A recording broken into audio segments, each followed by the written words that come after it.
एक बात बार बार जिक्र आती है, आप किसी पुराने कांग्रेस के लीडर से बात करेंगे आपको बताएंगे। प्रीवी पर्स एक योजना थी सरकार की, जो रियासतदारों को पेंशन दिया जाता था।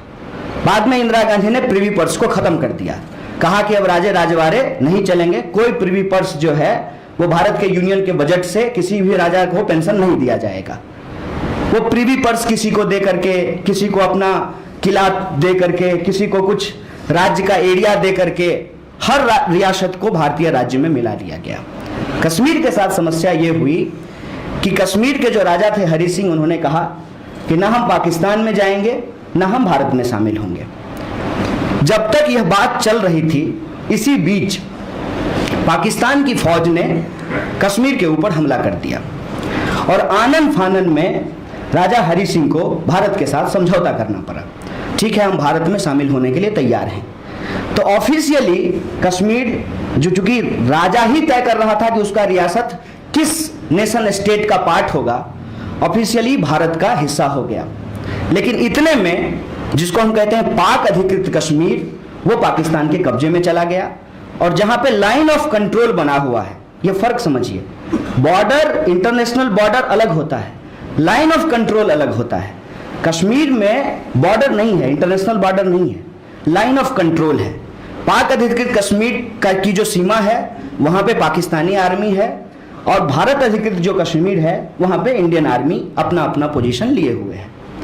लोग जो थे, भारत कश्मीर के जो लोग थे, उनके साथ उस वक्त नेहरू जी का यह समझौता हुआ कि हम प्लेबिसाइड कराएंगे, और प्लेबिसाइड करा करके वहां की जनता जिसके साथ जाना चाहती है उसके साथ हम उसको, उस समझौते को हम मानेंगे। अब मामला यह है कि बाकी दो जगह, जूनागढ़ और हैदराबाद में प्लेबिसाइड नहीं हुआ था। तो नेहरू जी के जो राजनीतिक तौर पे विरोधी लोग हैं, उन्होंने कहा कि आप जूनागढ़ और हैदराबाद में तो प्लेबिसाइड नहीं कराए, राजा ने दस्तखत किया और वहां पे इंडियन आर्मी जाकर के उसको कैप्चर कर ली, लेकिन आप कश्मीर के मामले में ऐसा क्यों कर रहे हैं? ये राजनीतिक आरोप किसी नेता के ऊपर लगाना, उसके राजनीतिक निर्णय को चैलेंज करना एक बात है, लेकिन यहां जो सबसे महत्वपूर्ण बात है वो ये है कि किसी भी भूभाग को उसके लोगों से काट करके नहीं देखा जा सकता है। जैसा मैं अफ्रीका के संदर्भ में आपको कह रहा था कि कुछ कॉलोनियल मास्टर्स बैठ करके इंच टेप लेकर के अफ्रीका को बांट दिया, स्ट्रेट लाइन है। इस तरह का विभाजन जनता को कॉन्फिडेंस में लिए बिना संभव नहीं है। वो मुद्दा लगातार वहां पे बना रहा। कश्मीरियत का जो सवाल है कि कश्मीर हमारा है, हम तय करेंगे कि हम कैसे रहेंगे, हम आज़ाद होंगे, हम पाकिस्तान के साथ जाएंगे कि हिंदुस्तान के साथ जाएंगे, इस पर यह बहस लगातार बनती रही, यह मुद्दा चलता रहा। फिर क्रॉस बॉर्डर टेररिज्म शुरू हुआ, टेररिज्म शांत हुआ, उसके कई एस्पेक्ट हैं, उसके और बहुत सारे डिटेल्स हैं, मैं उन सारे डिटेल में नहीं जाना चाहता हूं। मैं सिर्फ एक बात आपसे कहना चाहता हूं कि जो 370 का प्रावधान कॉन्स्टिट्यूशन में किया गया, वो इस आधार पे किया गया कि कश्मीर को हम विशेष राज्य के तौर पे स्वीकार करेंगे। अब यहाँ पे बड़ा कंफ्यूजन ये है कि ये बात बहुत तेजी से फैलाई गई पूरे हिंदुस्तान में कि हिंदुस्तान में सिर्फ कश्मीर ही विशेष राज्य है। ऐसा बिल्कुल भी नहीं है। भारत के कई ऐसे राज्य हैं जिसको विशेष राज्य का दर्जा प्राप्त है। और मैं आपको याद दिला दूं, हमारे जो वर्तमान मुख्यमंत्री हैं नीतीश बाबू, ये बिहार को भी विशेष राज्य का दर्जा दिलाने की मांग कर रहे हैं। इससे पहले जगन मोहन रेड्डी आंध्र प्रदेश को विशेष राज्य का दर्जा दिलाने का मांग कर रहे थे। विशेष राज्य क्या होता है? विशेष राज्य ये होता है कि उस राज्य की सीमा के अंतर्गत रहने वाले जो लोग हैं उनके लिए अलग कानून होगा, उनको अलग तरह की सुविधा दी जाएगी। किस तरह की सुविधा दी जाएगी? अब यहाँ पे जो हमारा संघीय ढांचा है उसको लेकर के कंफ्यूज नहीं होना है। अल्टीमेटली अगर सेंट्रल गवर्नमेंट कोई कानून बनाती है तो वो कानून उस राज्य पर भी लागू होगा, लेकिन अगर हम भारत की यूनिटी एंड इंटीग्रिटी को मेंटेन करना चाहते हैं तो हमको स्टेट को भी एक डोमिनियन स्टेट की तरह, अमेरिका की तरह नहीं, भारत की तरह डोमिनियन स्टेट की तरह उसको कुछ विशेष राज्य का दर्जा देना पड़ेगा या उसको कुछ विशेषाधिकार देना पड़ेगा। जैसे जब झारखंड अलग हुआ तो झारखंड में जो झारखंड के बाहर का कोई व्यक्ति जमीन नहीं खरीद सकता है। आप पूरे के पूरे हिमाचल में जाइए, हिमाचल में गैर हिमाचली जमीन नहीं खरीद सकता है। आप नॉर्थ ईस्ट के इलाकों में जाइए, जो शेड्यूल्ड एरिया है उसमें उस राज्य के बाहर का व्यक्ति जमीन नहीं खरीद सकता है। एक तो लैंड राइट है, दूसरा जो स्टेट की नौकरियां हैं उसमें उस राज्य के नागरिकों को प्राथमिकता दी जाएगी। जैसे अभी बिहार में शिक्षक भर्ती हो रही है, तो बिहार ने यह कानून नहीं बनाया है कि बाहर के राज्य के लोग जो बीएड किए हुए हैं वो बिहार में आकर के नौकरी नहीं कर सकते हैं। तो आपने देखा होगा कि बड़े पैमाने पे जो गैर बिहारी लोग हैं उनकी शिक्षकों के तौर पे भर्ती हो रही है। लेकिन हमारे पड़ोसी राज्यों ने ये कानून बना दिया है, जैसे झारखंड ने भी ये कानून बना दिया है, तो बिहार के लोग जो हैं वो झारखंड में जाकर के नौकरी नहीं कर सकते। ये कॉन्फ्लिक्ट के बारे में मैं आपको क्यों बता रहा हूँ? ये कॉन्फ्लिक्ट के बारे में मैं आपको इसलिए बता रहा हूँ कि इंसान का जो जीवन दर्शन है वो सूक्ष्मता से विराटता की ओर और विराटता से सूक्ष्मता की ओर आता है। फॉर एग्जाम्पल, अगर मैं अपने आप को देखूं और आप सबको भी देखूं, तो हमारी बायोलॉजिकल आइडेंटिटी क्या है? हमारी बायोलॉजिकल आइडेंटिटी ये है कि हम सब लोग होमोसेपियंस हैं, हमारे फीचर्स सेम हैं। माने आपके पास भी 206 हड्डी है और हमारे पास भी 206 हड्डी है। हम भी नाक से ही सांस लेते हैं, आप भी नाक से ही सांस लेते हैं। आपका भी अगर गला काट दिया जाएगा तो मर जाएंगे और हमारा भी गला काट दिया जाएगा तो हम मर जाएंगे। ये हमारी बायोलॉजिकल आइडेंटिटी है। लेकिन इंसान जो है उसकी सिर्फ एक बायोलॉजिकल आइडेंटिटी नहीं होती है, उसकी सोशल आइडेंटिटी होती है, उसकी कल्चरल आइडेंटिटी होती है, उसका ज्योग्राफिकल फिजिकल आइडेंटिटी भी होता है, जिसको एथनिक आइडेंटिटी हम बोलते हैं। इसलिए तो हमारी शकल सूरत अलग अलग होती है। एथनोसिटी के आधार पे आप देखिए, कॉकेशॉइड होते हैं, मंगोलाइड होते हैं, निग्रोइड होते हैं, फिर उसके भी कई सारे डिवीजन होते हैं। ये जो हमारे डिफरेंसेज हैं, ये डिफरेंसेज को अगर हम देखना शुरू करें, जैसे मैं खुद को अगर उदाहरण के साथ देखूं, तो मैं आज अगर पटना में खड़ा हूं, बिहार में खड़ा हूं, तो मैं बिहारी तो हूं ही, मैं बेगूसराय का रहने वाला भी हूं। अगर मैं बेगूसराय चला जाऊं तो मैं बेगूसराय का तो हूं ही, मैं बरौनी का भी रहने वाला हूं, और मैं बरौनी का तो हूं ही, मैं बीहट का रहने वाला हूं। और बीहट में अगर चला जाऊं तो हमारे यहाँ 22 टोले हैं, तो मैं अपने टोले का रहने वाला हूं। और अपने टोले में यदि खड़ा हूं तो मैं अपने घर का रहने वाला हूं। और अपने घर में अगर हमारे 7 सदस्य हैं तो मैं कन्हैया कुमार हूं। सूक्ष्मता से विराटता की ओर अगर मैं कन्हैया कुमार, फिर अपने टोले का निवासी, गांव का निवासी, विधानसभा का निवासी, जिले का निवासी, राज्य का निवासी, देश का निवासी, महादेश का निवासी, दुनिया का निवासी, फिर ब्रह्मांड का निवासी, ये हमारी व्यवस्था है।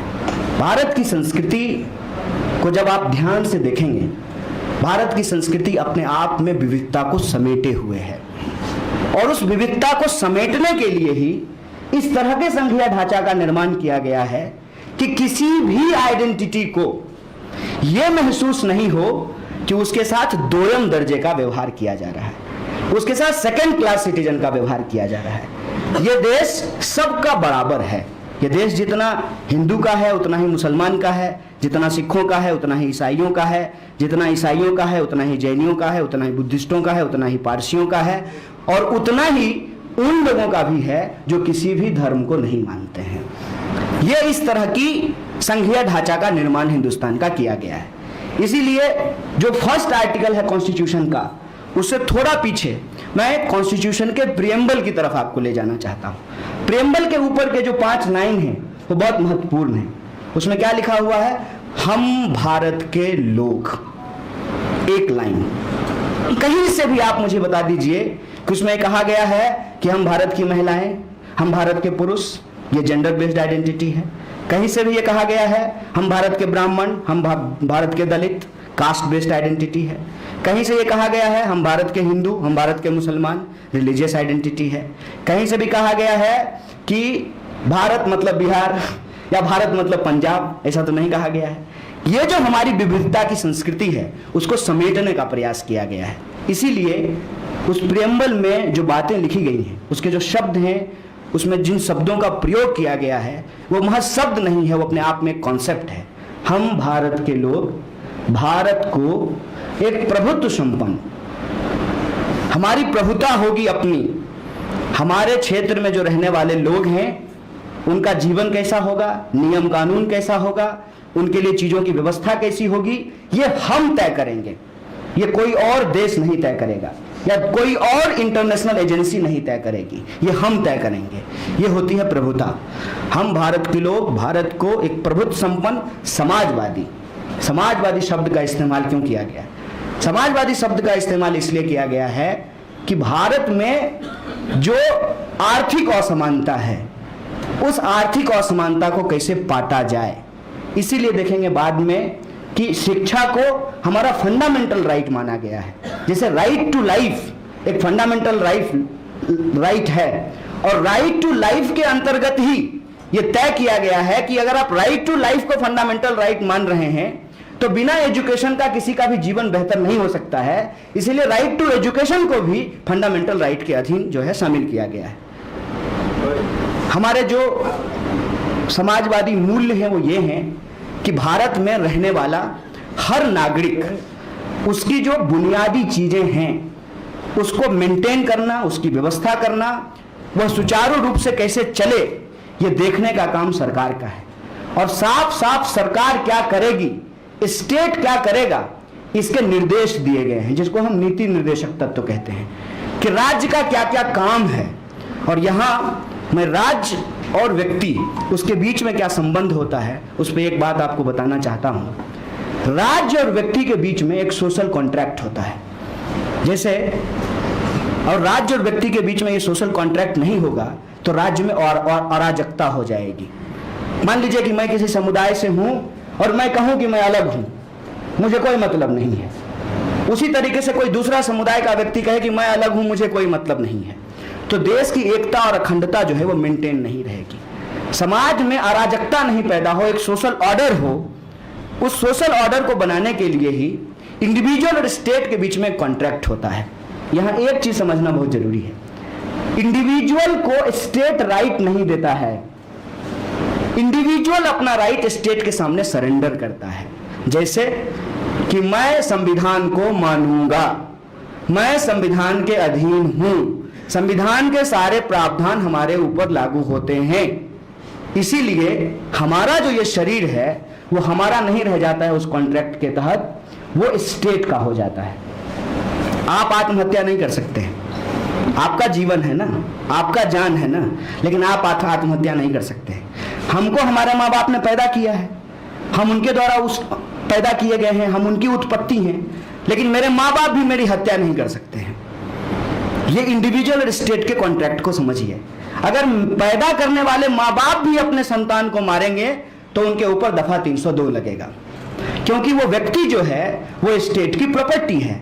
और स्टेट का नेचर क्या है? स्टेट का नेचर सोशलिस्ट है, मतलब कि स्टेट की तमाम चीजों पर किसी एक व्यक्ति, एक समुदाय, एक पार्टी या एक संस्था, एक ग्रुप का अधिकार नहीं होगा।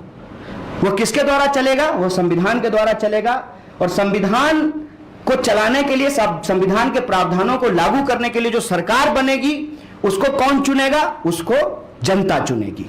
तो भारत को एक समाजवादी धर्मनिरपेक्ष लोकतांत्रिक गणराज्य बनाने के लिए। अब गणराज्य का क्या मतलब होता है? गणराज्य का मतलब यह होता है कि जो हेड ऑफ स्टेट होगा वो राजा का बेटा राजा नहीं होगा। हमारा मुंह जो है गोल है इसलिए हम भारत के राष्ट्रपति हो जाएंगे? नहीं। हमारा वजन जो है वो 60 किलो है तो हम भारत के राष्ट्रपति हो जाएंगे? नहीं। गणराज्य का मतलब यह है कि हेड ऑफ स्टेट जो है उसका चुनाव जनता करेगी, लोकतांत्रिक गणराज्य।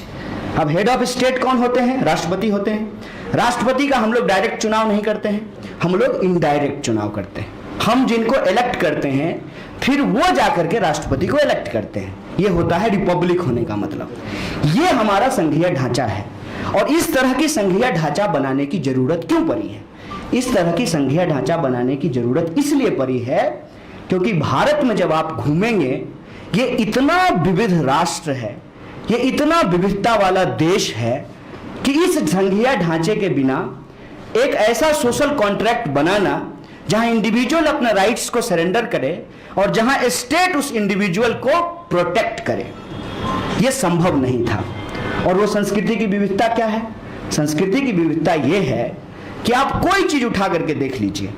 अगर आप धर्म उठाते हैं तो आप धर्म उठा लीजिए, कोई एक धर्म उठा लीजिए, पहले हिंदू धर्म को ही उठा लेते हैं। अगर आप हिंदू धर्म को ही उठा लें तो कितने तरह के भक्ति मार्ग की चर्चा है हिंदू धर्म में।